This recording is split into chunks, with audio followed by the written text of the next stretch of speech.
Assalomu alaykum do'stlar. Bugungi dasturimiz ko'pchilik do'stlarimizning talablariga binoan hayvonlarning shafqatsiz janglari haqida bo'ladi. Shuning uchun videoni oxirigacha tomosha qilishingizni tavsiya qilaman. Va agarda yanada shunga o'xshash video chiqishini xohlasangiz, kommentariyada yangisidan bo'lsin deb yozib qoldiring. Ha, aytgancha, kamtarin mehnatimizni qo'llab-quvvatlash uchun videoga do'stona like bosib, kanalimizga obuna bo'lib qo'yishlikni unutmang. Qoplon daraxtga chiqib, boshqa qoplonlar bilan jang boshladi va jang to'g'ridan-to'g'ri shoxlarda boshlandi. Bir pasdan keyin ulardan biri chidolmay munosib balandlikdan butalar orasiga quladi. Lekin u darhol o'rnidan sakrab turib va hech narsa bo'lmagandek qochib ketdi. Qoplon bolasi bor Buivolni ko'rib qoldi va uni haydab yubormoqchi bo'lgan qarindoshlariga e'tibor bermay shafqatsizlarcha hujum qildi. U Buivol bolasini butalar orasiga sudrab tushishiga sal qoldi, ammo oxir-oqibat Buivol baribir qoplon bilan kurashishga muvaffaq bo'lgani aniq. Keyinchalik sodir bo'lgan voqealar esa sahna ortida qolmoqda. Tungi kamera suv yaqinida yenotni o'ldirmoqchi bo'lgan bo'rilarni tasvirga oldi. Yenot o'zining yagona imkoniyatini topdi, ya'ni daraxt ustiga chiqdi. Bo'rilar pastda aylanishib, faqat g'azablanishdi. Yenot esa tepaga chiqib, qochib qutuldi. Ajoyib ta'qib, oq ayiq kiyikni quvlayapti.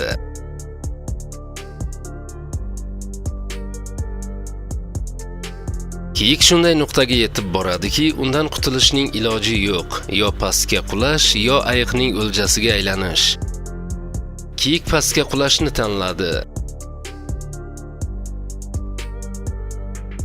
Mushuk panjara ustida sichqonni ushlaydi. Uni dumidan ushlab uyga sudrab boradi va o'ynay boshlaydi. Lekin mushukning e'tibori odamga qaratilib, sichqon oxirgi daqiqada panjaradan o'tadi. Ammo u uchun ozodlik quvonchi bir soniya davom etadi. Chunki tovuq o'sha yerda va hech qanday qochib qutula olmaydigan finalni tashkil qiladi. Bunaqasini faqat New Yorkda ko'rishimiz mumkin. Sichqon ko'chaga yugurib chiqdi va xuddi shu daqiqada yuqoridan lochin kelib, uni panjaralari bilan ushlab olib ketadi. Tog' echkilari shu qadar band ediki, orqalaridan yashirinib kelayotgan qor qoplonini payqamadilar. Yirtqich darhol ulardan biriga osilib oldi, lekin nima bo'lganiga qarang. Shunday qilib bu safar yirtqichdan o'lja qochib ketadi.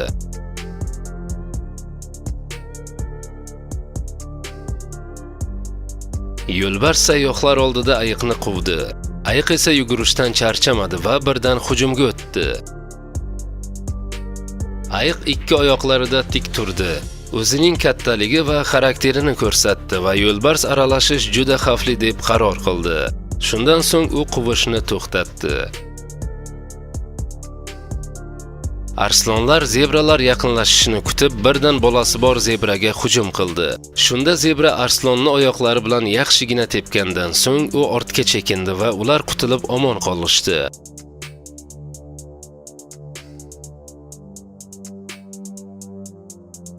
Cho'chqa bolalari bilan xotirjamlik bilan sug'orish joyiga yaqinlashib kelib, suv ichishni boshlashdi va u yerda suv ostida yashirinib turgan timsohni bilmagandilar. Hujum paytida ona va bir bolasi qochib ketishdi, lekin ikkinchisi uning domiga tushdi va ular qanday harakat qilishmasin, baribir uni qutqarib qolishining iloji yo'q edi.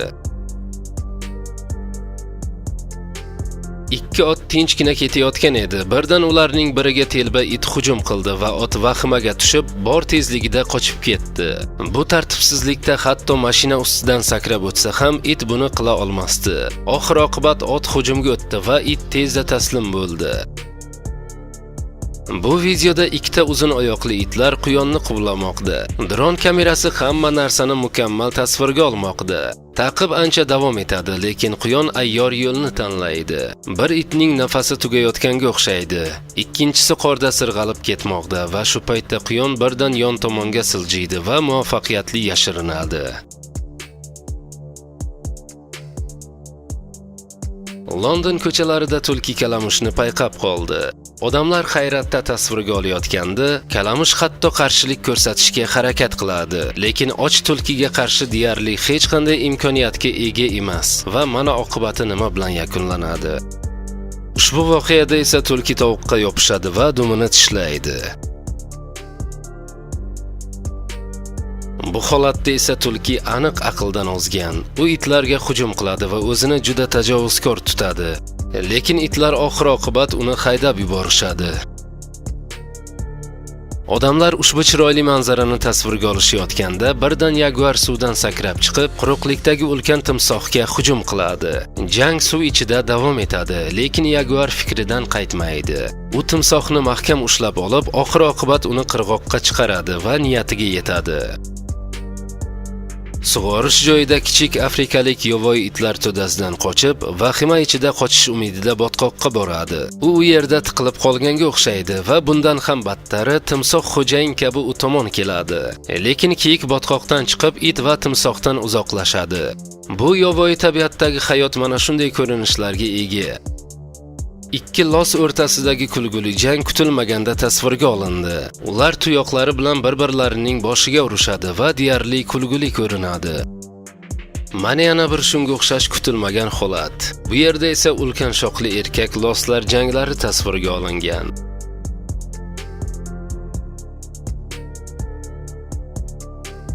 Botqoqdagi timsoh toshbaqani payqab qoldi va boshqa o'lja topolmagani sabab unga darhol hujum qilishga qaror qildi. Keyin esa asosiy muammo, ya'ni uni qobig'ini olib tashlash qoldi. Ammo oxir-oqibat voqea qanday tugaganligi sirligicha qolmoqda. Sirtlonlar yangi tug'ilgan bolasi bor buйvolga hujum qilishdi va bu ona buйvol uchun eng og'ir sinovga aylandi. U oxirigacha kurashadi, bolasini tanasi bilan qoplaydi, lekin to'da baribir o'ljani tortib oladi va tabiat o'zining sovuq tomonini ko'rsatadi. Chayka oqqush va uning jo'jasi ustida aylana boshlaydi va oqqush buni to'g'ridan-to'g'ri tahdid deb bildi. U qushni havoda ushlaydi, uni tom ma'noda uradi va ikkinchi marta bu ishni qilmaslikka majburlaydi. Jirafa daryoni kesib o'tishga qaror qiladi, lekin birdan suvdan timsohlar chiqib, uning oyoqlaridan ushlab pastga tortadi va u kuchining so'nggi foizida bo'lganidek silkinib ozod bo'ladi. Sohilga chiqishi bilanoq uni sherlar kutib oladi, ammo jirafa bu vaziyatdan ham chiqib ketadi. Lekin menimcha bu video intellekt tomonidan yaratilgan. Kechasi qoplon uyga yashirincha kirib, katta itga hujum qila boshlaydi va bir soniya ichida hamma narsa shafqatsiz jangga aylanadi. Ushbu kadrlarda ko'rib turganimizdek, it bir qadam ham ortga chekinmaydi va hatto u ham qoplonni tishlaydi. Oxir-oqibat qoplon vahima ichida voqea joyidan qochib ketadi. G'alaba esa itga qoladi. Antilopa yangi tug'ilgan bolasi bilan ikkita yovvoyi itga qarshi kurashadi. Itlar yaqinlashishga jur'at etmay faqat aylanib xurishadi. U bolasini shu qadar ishonch bilan himoya qiladiki, itlarning deyarli hech qanday imkoniyati qolmaydi.